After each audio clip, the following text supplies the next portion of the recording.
The rain slicked the asphalt of Highland Avenue, reflecting the flashing red and blue lights that cut through the darkness. A crowd had already gathered, phones raised like weapons, capturing the humiliation of a man in a bespoke suit being shoved against the hood of a gleaming Bentley. To the aggressive officer twisting the man's wrist, this was just another thug in a stolen ride. To the man wincing in pain, it was a gross violation of the very laws he had sworn to uphold. The officer smirked, thinking he had caught a criminal. He didn't realize he had just assaulted a sitting justice of the state Supreme Court, and by the time the rain stopped, one of them would lose everything. The sun bathed the pristine streets of Kensington Heights in a warm glow. It was the kind of neighborhood where lawns were manicured with surgical precision and the silence was only broken by the hum of expensive engines. For Silas Reed, this quiet was a luxury earned through many years of sleepless nights, law library basements, and the relentless pressure of the bench. Silas adjusted the rearview mirror of the vintage Shelby GT 500. It was a deep midnight blue, a retirement gift to himself, though retirement was a loose term. As a newly appointed justice to the state Supreme Court, his workload had shifted from quantity to gravity. He wasn't chasing criminals anymore. He was shaping the interpretation of the law itself. He tapped the steering wheel to the rhythm of a jazz track, playing softly from the dashboard. Today was special. It was his daughter's birthday. In the passenger seat sat a small velvet box containing a diamond pendant, a family heirloom he had picked up from the jeweler a short time earlier. He pulled the Shelby over to the curb near a high-end bakery on 4th Street. She loved the raspberry tarts from Lady Four, and he intended to clear their shelf. Silas stepped out of the car, the heavy door shutting with a satisfying mechanical thud. He was a tall man, broad-shouldered, wearing a charcoal wool coat over a navy suit. His hair was peppered with dignified gray, and he moved with the slow, deliberate confidence of a man who rarely needed to rush. As he locked the car, he noticed the patrol cruiser slow down as it passed him. The markings on the side read Oak Creek Police Department. Silas gave a polite nod, a habit from his days as a prosecutor working closely with law enforcement. The cruiser didn't nod back, it braked. The window rolled down, revealing Officer Harlan Shaw. Shaw was young with a buzz cut and a jawline set in permanent defiance. He wore his badge not as a shield, but as a license. Beside him sat a rookie, Officer Elias Quinn, who looked nervous, his eyes darting between his partner and the man on the sidewalk. "Nice car," Shaw called out. The tone wasn't complimentary, it was skeptical. Silas paused, hand on the parking meter. He smiled politely, ignoring the edge in the officer's voice. "Thank you, officer. It's a classic. Don't see many of those around here," Shaw continued, the cruiser now idling right alongside Silas. "Especially not driven by—" Shaw let the sentence hang, his eyes raking over Silas's face, then down to his shoes. "By?" Silas prompted, his voice calm, the baritone resonance of a man used to commanding a courtroom. "By people who don't live in the Heights," Shaw finished, leaning an elbow out the window. "You live around here, pal?" Silas stiffened slightly. "Pal?" The disrespect was subtle but practiced. He had heard it 1,000 times in his youth, and surprisingly less often as he ascended the legal ladder, but without his robes out here on the street, he was just another black man in a nice car in the wrong zip code. "I live about miles east, actually," Silas said, keeping his hands visible and his tone neutral. "Just picking up a birthday gift for my daughter." "East Side," Shaw chuckled, turning to Quinn. "He's from the east side, but he's driving a Shelby in the Heights. That math adding up to you, Quinn?" Quinn muttered something unintelligible, looking down at the laptop in the squad car. "Is there a problem, officer?" Silas asked. "I'm legally parked, the meter is paid." Shaw opened his door and stepped out. He wasn't a tall man, but he compensated with a puffed-out chest and a hand resting casually yet threateningly near his holster. "The problem is we've had a lot of thefts involving high-end classics lately. Just doing my due diligence. Step away from the vehicle." Silas sighed internally. He knew the law better than Shaw likely knew the alphabet. Reasonable suspicion required more than a hunch based on demographics, but he also knew the reality of the street. Arguing the Fourth Amendment on the sidewalk usually led to handcuffs or worse. The courtroom was for battles. The street was for survival. Officer, this is my vehicle. I have the registration in the glove box. My wallet is in my inside pocket. I am happy to show you my identification. I said, step away from the vehicle, Shaw barked, his voice jumping an octave. He closed the distance between them, invading Silas's personal space. Passers-by began to slow down. A woman walking a poodle stopped and stared, clutching her dog tighter. Silas took a slow step back, raising his hands to chest level, palms open. I am complying. I am simply stating that the identification you need to verify ownership is inside the car. Hands on the hood now, Shaw shouted. Officer, there is no need for shouting, Silas said, his voice dropping to a steely calm. I am an active justice of the state Supreme Court. If you check the plates, you will see the vehicle is registered to me. Shaw froze for a split second, then let out a sharp, derisive laugh. A judge? Yeah, right. And I'm the King of England. We got a comedian here, Quinn. Hands on the hood, Your Honor. He grabbed Silas's shoulder and shoved him. Silas stumbled forward, his chest hitting the pristine paint of the Shelby. Pain flared in his shoulder, an old tennis injury aggravated by the rough handling. The dignity he wore like armor was being stripped away layer by layer in front of the horrified patrons of the bakery. You are making a mistake, officer, Silas said, turning his head to look Shaw in the eye. A very expensive mistake. Shut up. Shaw kicked Silas's legs apart, patting him down aggressively. He reached into Silas's pocket and yanked out the wallet, tossing it onto the hood of the car without even opening it. Quinn, run the VIN. Let's see who this guy really stole this from. Silas closed his eyes, taking a deep breath. He memorized the badge number shining in the sunlight. He memorized the name tag. He memorized the face, the sneer, the arrogance, the utter lack of fear. Shaw leaned in close to Silas's ear, his breath smelling of stale coffee and mints. You think a suit makes you one of them? You think you can just drive into my district and act like you own the place? I see you. I know what you are. And what am I, Officer Shaw? Silas whispered. A suspect, Shaw spat. As Quinn typed into the computer, the radio crackled. But Shaw wasn't listening to the radio. He was too busy enjoying the power trip, twisting Silas's arm behind his back a little harder than necessary, waiting for the man to resist. Vehicle comes back clear. Quinn's voice wavered from the car. Registered to a Silas Reed. No warrants. Clean record. Shaw blinked. He looked at the car, then at Silas. For a second, doubt flickered in his eyes, but his ego smothered it instantly. Fake plates, he muttered. They're getting better at this, or he stole the identity, too. Officer, Silas said, look at the ID in the wallet. It's right there. Shaw grabbed the wallet, flipping it open. He glanced at the driver's license. Silas Reed. Then he saw the second card behind it, a heavy, gold-embossed card with the state seal, Justice of the Supreme Court. Shaw stared at it. The silence stretched heavy and suffocating. A smart man would have backed off. A smart man would have apologized, dusted Silas off, and prayed for mercy. But Harlan Shaw wasn't a smart man. He was a man who believed that admitting a mistake was a sign of weakness. He panicked. If he let this guy go now after roughing him up, he'd be in trouble. But if he found something, anything, to justify the stop, he might just cover his tracks. Fake ID, Shaw announced loudly, tossing the wallet back onto the hood. Possession of forged government documents, that's a felony. Silas's eyes widened. This was no longer just profiling. This was a frame-up in real time. You cannot be serious. Turn around. Shaw unclipped his handcuffs. You're under arrest. The click of the handcuffs was the sound Silas had heard thousands of times, usually from the comfortable distance of the prosecutor's table or the judge's bench. Feeling the cold metal bite into his own wrists was a jarring, surreal inversion of his reality. Officer Shaw, Silas said, his voice straining against the pain in his shoulders as his arms were wrenched high behind his back, I am advising you legally and personally to call your watch commander immediately. I don't take orders from perps, Shaw grunted, pushing Silas toward the squad car. The crowd had grown.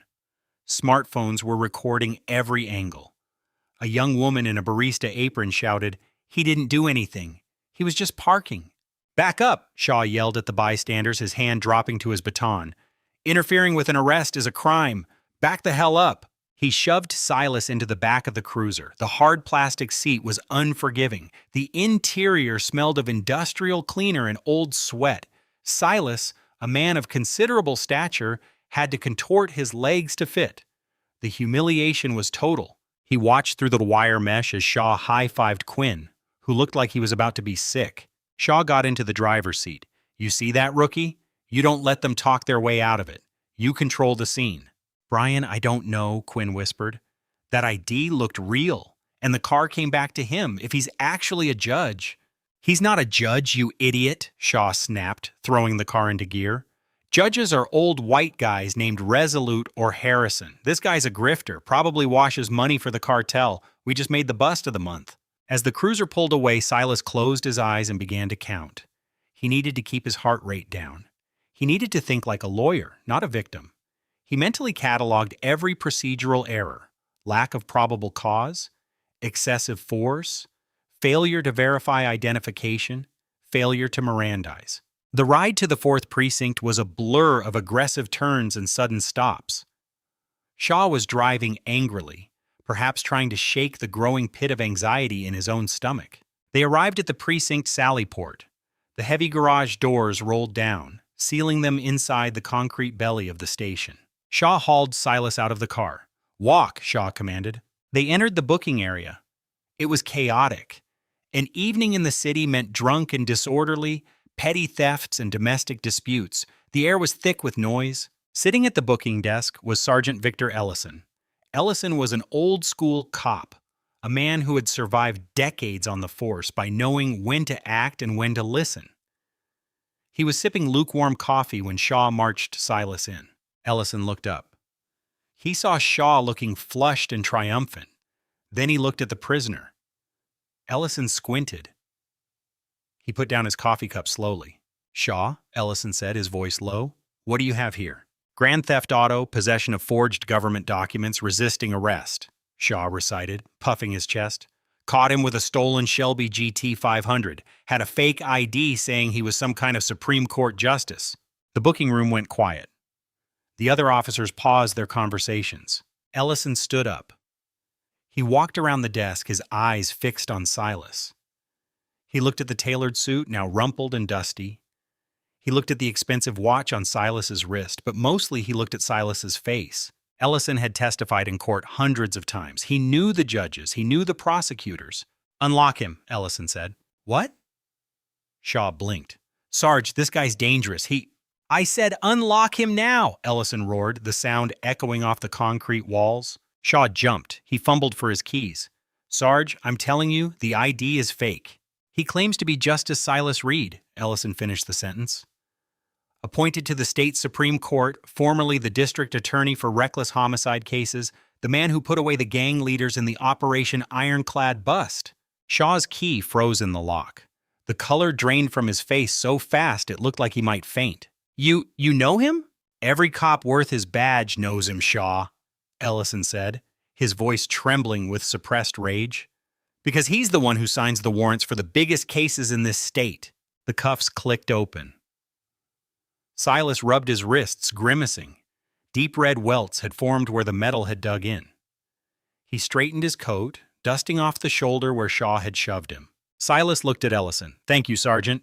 Your Honor, Ellison said, snapping to attention. I cannot apologize enough. I don't know what this officer was thinking.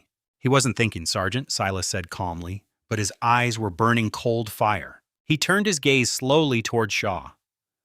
Shaw was backing away, his hand shaking. I didn't know. You didn't look like, the car. You didn't look like a judge. Silas stepped closer. The booking room was dead silent. What does a judge look like, Officer Shaw? Do we have a uniform we must wear to the bakery? Or is it that you simply couldn't conceive that a black man could earn this life without stealing it? I was just doing my job, Shaw stammered, falling back on the only defense he knew. I have the right to investigate suspicious activity. Suspicious activity, Silas repeated. Driving while black in a wealthier neighborhood? Is that the code for it in your logbook? I thought the ID was fake, Shaw pleaded, looking to Ellison for help. But Ellison was staring at him with a look of pure disgust. "You didn't check it," Silas said. "You threw my wallet on the hood. You assumed. And when you realized you might be wrong, you doubled down. You tried to charge me with a felony to cover your own incompetence." Silas reached into his pocket and pulled out his phone, which Shaw had thankfully missed during the pat-down. The screen was cracked. "Sergeant Ellison," Silas said, not breaking eye contact with Shaw. "I need to make a call, not for bail, but to the chief of police and then to the district attorney." "Yes, Your Honor. Use my office," Ellison said, gesturing to a glass-walled room. As Silas walked past Shaw, he paused. He leaned in just as Shaw had done to him on the street. "You asked me if I knew what I was," Silas whispered. "I am the man who is going to ensure you never wear a badge again. And officer, that's not a threat. That is a verdict." Silas walked into the office and closed the door. Shaw stood alone in the center of the booking room, the eyes of every other officer boring into him. He looked at his hands. They were trembling uncontrollably. He had just arrested the law, and the law was about to strike back. The locker room of the Oak Creek precinct was usually a sanctuary, a place of loud jokes and the distinct smell of drying Kevlar. Tonight it was a tomb. Harlan Shaw sat on a wooden bench, staring at the gray metal of his locker. His hands were still trembling, though he had clenched them into fists to hide it. "He's just a judge," Shaw muttered, more to convince himself than anyone else. "He's not God. I followed protocol." He resisted. Across the aisle, Officer Elias Quinn was hurriedly changing out of his uniform. He looked pale, like a man who had just witnessed a train wreck and realized he was standing on the tracks. "We need to get our story straight," Shaw hissed, leaning forward. "Write it up exactly like I said. He was aggressive." He made a move toward his waistband. The ID looked suspicious. "You back me up, Quinn, and the union takes care of us. You flake, and you're on your own." Quinn paused, holding his boot. He looked at Shaw with a mixture of pity and fear.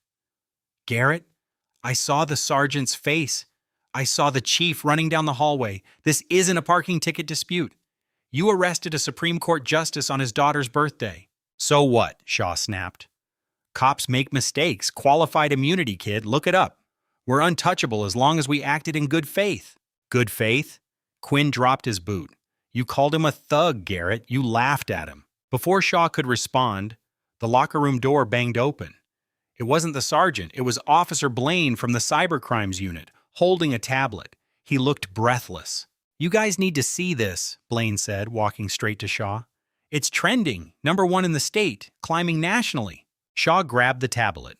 It was a video from Twitter, posted by a user named @CityWatchdog. The caption read, "Oak Creek PD assault Supreme Court Justice Reed, #Justice for Justice, #police brutality." Shaw hit play. The video was high definition, shot from the sidewalk by the bakery. The angle was perfect. It showed Silas Reed standing calmly with his hands up. It captured the audio crystal clear. "I am Justice Silas Reed of the State Supreme Court." Then the shove. The violent impact of Silas's chest against the Shelby. The collective gasp of the crowd. But the worst part, the part that made Shaw's stomach drop through the floor, was the close-up zoom the bystander had managed. It showed Shaw's face twisted in a sneer as he leaned into Silas's ear. The microphone didn't catch the whisper, but the body language was undeniable. It looked like a predator toying with prey. Then came the kicker. The video didn't end with the arrest. It cut to a second clip, filmed minutes later inside the precinct by another arrestee who had smuggled a phone in. It showed Ellison shouting, Shaw looking terrified, and Silas Reed standing in the center of the chaos, adjusting his cuffs with the dignity of a king, delivering his final line. That is a verdict. The video had millions of views. It had been posted minutes ago. In the comments, Blaine whispered, "They found your address, Garrett. They found your high school yearbook photo. They found that post you made on Facebook about how some people need to be taught their place." Shaw dropped the tablet on the bench. The silence in the locker room was heavy, suffocating. Every other officer was looking at him. And for the first time, he didn't see solidarity. He saw distance. They were mentally cutting the rope, letting him drift away so he wouldn't drag them down. Miles east, in the brownstone that exuded warmth and history, the atmosphere was vastly different. Silas Reed sat in his leather armchair, an ice pack pressed to his shoulder. His daughter, Lena, sat on the ottoman at his knees, carefully cleaning a small scrape on his wrist with antiseptic. She was crying silently, tears tracking through the glitter of her birthday makeup. "I'm fine, Lena," Silas said softly, using his good hand to stroke her hair. "It's just a bruise." "It's not just a bruise, Dad," she sniffled, her voice trembling with anger. "He slammed you. I watched the video. He looked at you like you were nothing." I am something," Silas corrected her gently, "and that is why this is going to matter. If he had done this to a boy from the projects, to someone without a voice, it would be their word against his. The report would say suspect resisted, and that would be the end of it." Silas looked at the fireplace, his eyes hardening. "But he chose the wrong man. He chose a man who knows how the machine works because he helped build it." The doorbell rang. It was aggressive, insistent. Lena jumped up, but Silas signaled her to stay. "I'll get it." He walked to the door, still in his vest and slacks, the ice pack in hand. He checked the peephole. Standing on his porch was Chief of Police Victor Lang, accompanied by the mayor, Nora Hale. Silas opened the door. "Justice Reed," Mayor Hale began, stepping forward with a practiced look of concern. "We came as soon as we saw the news. This is a catastrophe, a terrible misunderstanding." "Misunderstanding?" Silas repeated the word, tasting it like spoiled milk. "Come in." He led them to the study. He didn't offer them a seat. He didn't offer them a drink. He stood by the fireplace, towering over them. "We are prepared to issue a formal apology immediately," Chief Lang said, wringing his hat in his hands. He was a political creature, a man who survived by balancing budgets and public opinion. Right now, his scales were tipping dangerously. "Officer Shaw has been placed on administrative leave pending an investigation." "Paid leave," Silas noted. "Standard protocol, Your Honor," Lang said quickly. "Union rules. We can't fire him without due process." "Due process?" Silas mused. "Interesting. Tell me, Chief. Where was my due process? When I was slammed onto the hood of my car? Where was the probable cause? Where was the articulable suspicion?" "He made a mistake," the mayor interjected. "A grave one. But Silas, Justice Reed, we have to think about the city. The tension is already high. If we make this a spectacle, it could incite riots. We want to handle this quietly. The city is prepared to offer a substantial settlement for your distress." Silas laughed. It was a dry, humorless sound. "You want to buy me off?" he asked, incredulous. "You think I need your money? I have a pension, investments, and a salary that affords me a Shelby GT 500. This isn't about damages, Mayor. This is about correction." "What do you want, Silas?" the mayor asked, dropping the formalities. "I want the file," Silas said. "What file?" "Garrett Shaw's personnel file. The real one, not the sanitized version you show the press. I want his disciplinary history, his citizen complaints, his use of force reports, everything." Chief Lang stiffened. "That's confidential personnel data. We can't just hand that over without a subpoena." "Then I'll get a subpoena," Silas said, walking to the door and holding it open. "And I won't just be suing the city, I'll be suing Shaw personally, and I'll be filing a civil rights violation with the DOJ. You want to avoid a spectacle, Mayor? Then you should have hired better officers." "Silas, please," Lang pleaded. "Shaw is a decorated officer. He has commendations." "And tonight," Silas said, his voice dropping to a whisper, "he has a viral video. Get out of my house." As the door clicked shut, Silas turned back to his daughter. The pain in his shoulder was throbbing, a reminder of the violence, but the pain was fuel. He picked up his phone. He dialed a number he hadn't used in years. "Roderick," he said when the line connected. "It's Silas. I need a shark, and I hear you're the hungriest one in the water." The following morning, the Oak Creek Police Department looked less like a precinct and more like a fortress under siege. News vans clogged the street, satellite dishes pointing skyward like accusing fingers. Protesters had gathered at the barricades, chanting Silas Reed's name. Inside, the mood was toxic. Garrett Shaw sat in the office of Harlan Beck, the union representative. Beck was a massive man with a neck thicker than Shaw's thigh, a former beat cop who had traded his baton for contract negotiations. He smoked a cigar, ignoring the no smoking sign on the wall. "They're hanging me out to dry, Harlan," Shaw said, pacing the small room. The chief won't look at me. The guys in the squad room stop talking when I walk in. You gotta fix this. Beck exhaled a cloud of gray smoke. Sit down, Garrett. You're making me dizzy. Shaw sat, bouncing his leg nervously. Here's the situation, Beck grunted. The mayor wants your head on a spike to appease the mob. The chief is trying to save his own pension, but the union, we protect our own. The blue wall, right? Right, Shaw said, clutching at the hope. However, Beck leaned in, you made it real hard, kid. You assaulted a Supreme Court justice. Do you know how many judges I play golf with? None. Because they hate us, but they fear us. You just took away the fear and replaced it with anger. It was a mistake. I thought the ID was fake. Doesn't matter what you thought. It matters what can be proven. Now, internal affairs is involved. Lieutenant Layla, she's a nightmare. She doesn't care about the Brotherhood. She cares about the rule book.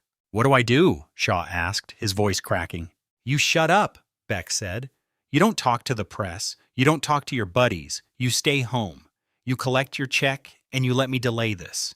We delay until the news cycle moves on to the next tragedy. Then we negotiate a suspension, maybe a transfer to a quiet district.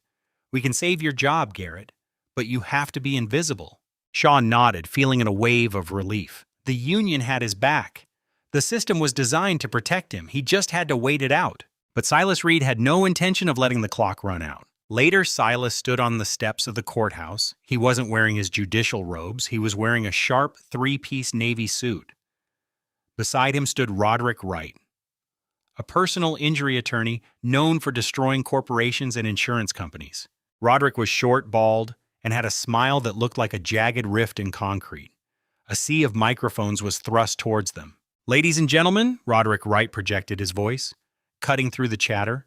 We are not here to announce a lawsuit against the city of Oak Creek. That is expected. That is boring. The reporters leaned in. We are here, Roderick continued, gesturing to Silas, to announce the filing of a civil suit against Garrett Shaw as an individual. We are suing for malicious prosecution, assault, battery, and defamation of character. We are seeking punitive damages that will ensure Mr. Shaw never owns so much as a bicycle again, let alone a home. A murmur went through the crowd. Suing a cop personally was rare. Winning was even rarer thanks to qualified immunity. Silas stepped forward to the microphone. The cameras flashed, a strobe light of attention. For years, Silas began, his voice calm and resonant, I have sat on the bench and listened to officers testify. I have given them the benefit of the doubt. I believe that while the system was flawed, the individuals were largely honorable. He paused, looking directly into the lens of the nearest camera. But honor is not a shield for brutality. Officer Shaw told me I was a suspect because of where I was and what I drove. He treated the Constitution as a suggestion. He believed his badge gave him the right to be judge, jury, and executioner on the side of the road. Silas held up a manila folder. My attorney has just filed a motion for discovery, and thanks to a brave whistleblower within the department, we already have a starting point. This was the bluff. Or was it? The look in Silas's eyes suggested he held aces. We have received information regarding Officer Shaw's stellar record, Silas said. Complaint. Excessive force against a teenager? Dismissed. Complaint. Racial profiling during a traffic stop? Dismissed. Complaint. Falsifying a police report? Suspended for 1 day. The crowd gasped. The reporters were typing furiously. The city knew, Silas said, his voice rising. The chief knew. And they kept him on the street. They gave him a gun and a badge and told him he was above the law. Well, today I'm dragging him back down to earth. Back at his house, Garrett Shaw was watching the press conference on his living room TV. His face was gray. Where did he get that? Shaw whispered. Those files are sealed. Beck said they were sealed. His phone rang. It was Beck. Garrett! The union rep's voice was tight. We have a problem. He has my record, Harlan. He's reading it on live TV. I know. I'm watching. Listen to me. The chief is furious. The mayor is panicking. That whistleblower comment, it spooked everyone. They're looking for a leak. You said you'd protect me, Shaw shouted. I said I'd protect your job, Beck snapped. I can't protect you from a civil shark like Roderick Wright. If he pierces qualified immunity, Garrett, the union isn't going to pay your legal bills for a personal lawsuit. That's on you. What? I don't have that kind of money. I have a mortgage. I have a truck payment. Then you better pray the city settles fast. But looking at Justice Reed, I don't think he wants money. I think he wants blood. The line went dead. Shaw dropped the phone. He looked out his window. A news van was pulling up to the curb of his house. They had found him. He ran to the blinds and snapped them shut, his heart hammering against his ribs like a trapped bird. For the first time in his life, Garrett Shaw felt exactly what Silas Reed had felt on that sidewalk. Helpless, surrounded, and guilty until proven innocent. That evening, in the sleek, glass-walled conference room of Roderick Wright's firm, Silas sat looking at a whiteboard covered in names and dates. "Whistleblower was a nice touch," Roderick grinned, pouring 2 fingers of scotch. "Did we actually have one?" "Not yet," Silas said, taking the glass.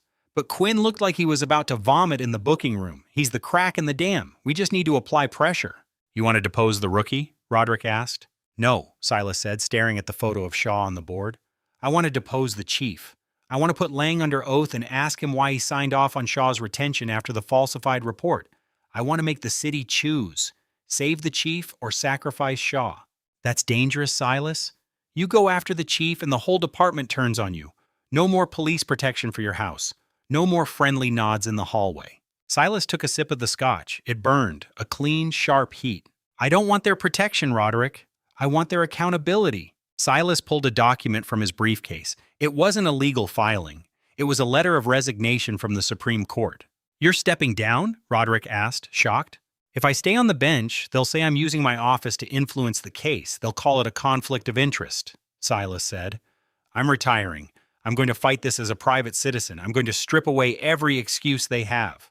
"You're giving up your legacy," Roderick warned. "No." Silas stood up, walking to the window overlooking the city lights. "I'm securing it." Just then, Roderick's paralegal knocked on the door. She looked pale. "Mr. Wright, Justice Reed, you need to see this. It's breaking news." She turned on the wall monitor. The banner at the bottom of the screen read, "Evidence missing in Shaw case." The reporter stood outside the precinct. Sources inside the Oak Creek PD confirmed that the body cam footage from Officer Shaw's camera is corrupted and unrecoverable. Additionally, the dash cam footage from the cruiser has been reported as malfunctioning during the time of the arrest. Roderick slammed his hand on the table. "They erased it. They actually erased it." Silas didn't slam this table. He didn't shout. He went perfectly, terrifyingly still. "They didn't just erase evidence," Silas said softly. "They just declared war." He turned to Roderick. "Change the filing. We aren't just suing for assault anymore. Add RICO charges. We're going after the department as a corrupt organization." "Silas, that's nuclear." "Then let it burn," Silas said. The filing of a RICO, Racketeer Influenced and Corrupt Organizations lawsuit against the Oak Creek Police Department didn't just make waves. It caused a tsunami. The allegation was no longer that one bad apple had spoiled the bunch, but that the barrel itself was rotten, designed to protect the bad at the expense of the public. Silas Reed sat in the deposition room, his posture rigid. Across the mahogany table sat Officer Elias Quinn. The rookie looked like he hadn't slept in a week. His uniform, usually crisp, hung loosely on his frame. Beside him was a union attorney, a slick man named Pinter, who kept whispering, "I object," before questions were even finished. "Officer Quinn," Roderick Wright began, pacing slowly behind Silas's chair, "you are under oath. You understand that perjury is a felony punishable by up to years in prison?" "I do." Quinn's voice was a ghost of a sound. "Good. Now let's talk about the body camera footage. The official report states that both yours and Officer Shaw's cameras malfunctioned simultaneously. A statistical impossibility, wouldn't you agree?" "Objection calls for speculation," Pinter barked. "I'll rephrase." Roderick smiled, a predator showing teeth. "Did you turn off your camera, Officer Quinn?" Quinn looked at Pinter, then at the table, then at Silas. Silas wasn't looking at him with anger. He was looking at him with expectation. It was the look Silas used to give witnesses in his courtroom, a look that said the truth is the only raft you have left. "No," Quinn whispered. "I didn't turn it off." "Then why is there no footage?" "Because—" Quinn swallowed hard, his Adam's apple bobbing. "Because after we booked the suspect— Justice Reed, Shaw took my camera. He said he needed to upload the data for the report. That's standard procedure. The senior officer handles the upload." "And did you see him upload it?" "I saw him go into the server room," Quinn said, sweat beading on his forehead. But he was in there a long time and he wasn't alone. The room went deadly silent. Even Pinter stopped scribbling on his notepad. "Who was with him, officer?" Silas asked. It was the first time he had spoken. His voice was low, commanding. Pinter slammed his hand down. "My client is not required to answer." "He is required to answer facts witnessed," Roderick roared. "Who was in the room, Quinn?" Quinn closed his eyes. He was young. He had joined the force to help people. Now he was being asked to bury his career to save a man he despised. He looked at Silas, the man whose life they had tried to ruin. He saw the dignity there. Then he thought of Shaw's arrogance, the way Shaw called him idiot and forced him to be an accomplice. "Chief Lang," Quinn said. Pinter dropped his pen. Chief Lang was in the server room with Shaw. Roderick clarified, his voice trembling with the magnitude of the admission. "Yes, I saw them through the glass partition. Shaw was typing. The chief was standing over him, watching the screen. They were laughing." "Laughing?" Silas repeated, a cold fury rising in his chest. "Yeah, like they were getting away with something. When Shaw came out, he handed me my camera and said, 'Glitch in the system, kid. Happens all the time. Just write in the report that the battery died.'" "And did you write that?" "Yes."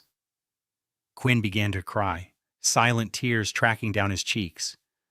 "I was scared. Shaw said if I didn't back him, the union would leave me to the wolves. He said blue bleeds for blue." Roderick leaned in close. "Well, Officer Quinn, today you just applied a tourniquet to yourself and let them bleed out. Thank you." The leak of the deposition transcript was instantaneous. Within hours, Chief Lang was trending globally. The narrative shifted violently. It was no longer about a racist cop, it was about a conspiracy reaching the highest levels of city power. At the precinct, chaos reigned. Chief Lang barricaded himself in his office. The mayor, seeing the political fallout, publicly called for an independent investigation by the state attorney general, a move designed to distance herself from the sinking ship. But for Garrett Shaw, the walls were closing in fastest. He sat in his living room, the blinds drawn, surrounded by empty beer cans. His phone had stopped ringing. Beck, the union rep, wasn't answering texts. The blue wall hadn't just cracked, it had dissolved, leaving him exposed. Then a knock at the door. Not the polite knock of a neighbor, but the heavy, authoritative pound of law enforcement.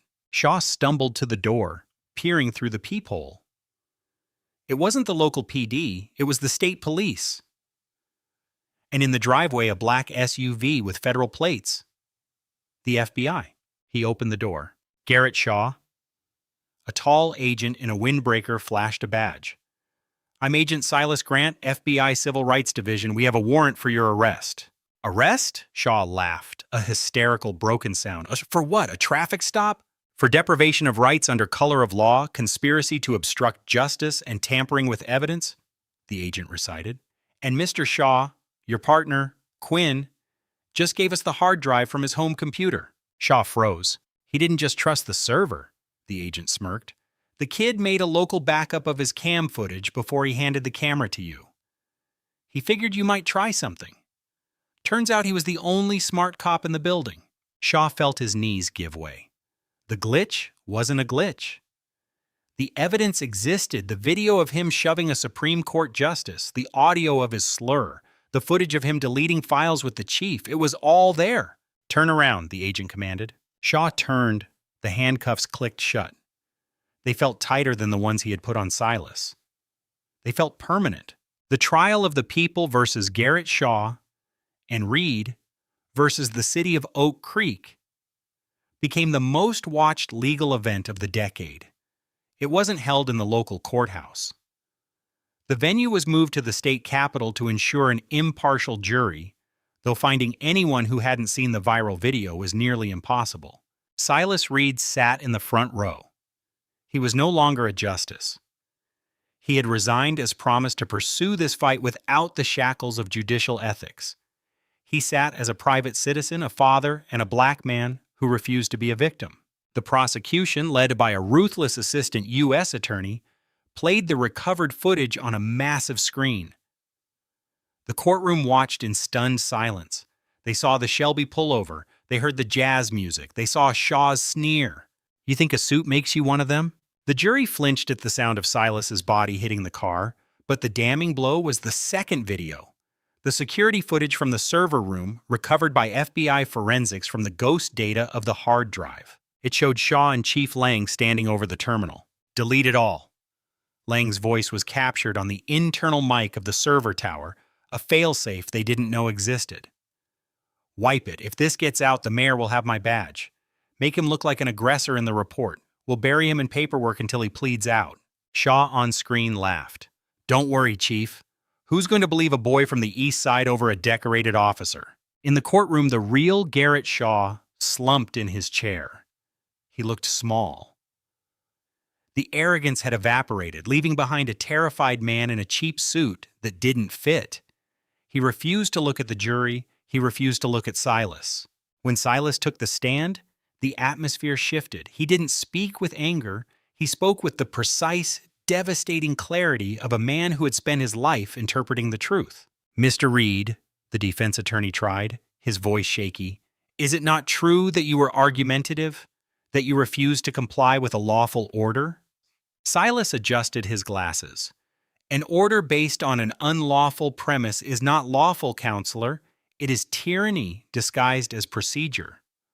Officer Shaw did not stop me because I committed a crime. He stopped me because he could not reconcile my existence with his prejudice.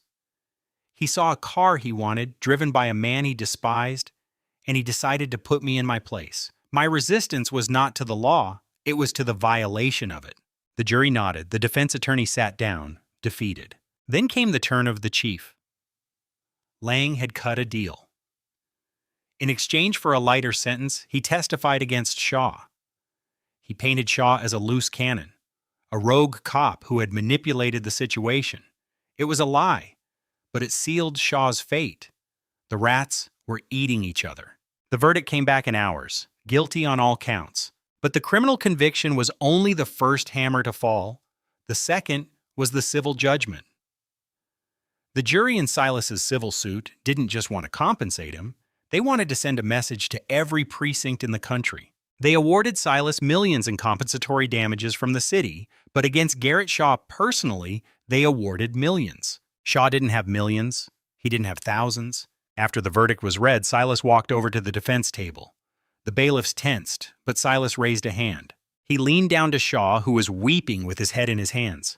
"Look at me," Silas said. Shaw looked up. His eyes were red, hollow. "You asked me on the street if I knew who I was," Silas said softly. "I'm the man who just took your freedom, and now I'm the man who owns your future.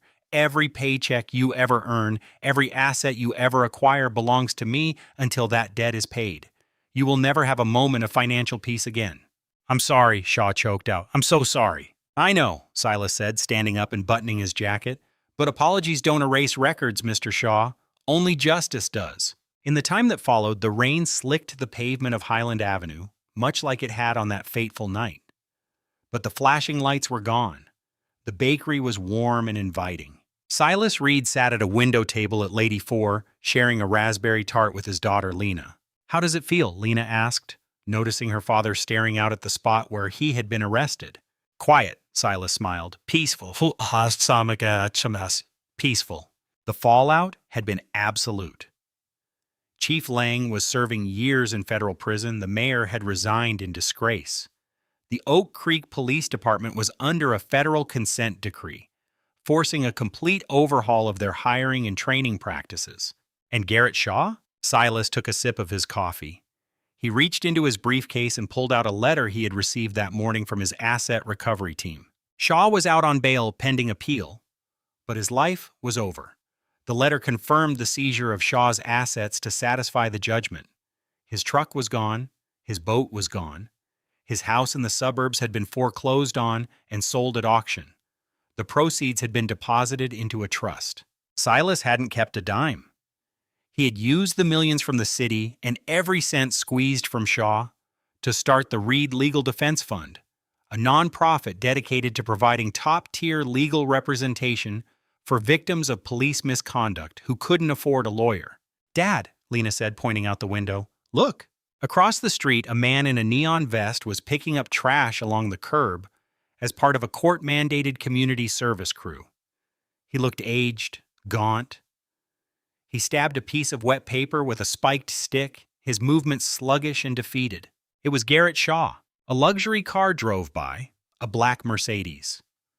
The driver, a young black man, honked at Shaw to get out of the road. Shaw flinched, stepping back into a puddle, soaking his boots. He looked up, anger flashing in his eyes for a second before he remembered where he was. He looked down, humbled, and stepped back onto the sidewalk. Silas watched him. There was no joy in the sight, only a grim satisfaction that the scales had balanced. "He looks miserable," Lena said. "He looks accountable," Silas corrected. He turned back to his daughter. "Finish your tart. We have a board meeting for the foundation. There are a lot of people who need our help." Silas stood up. He walked out of the bakery, head held high.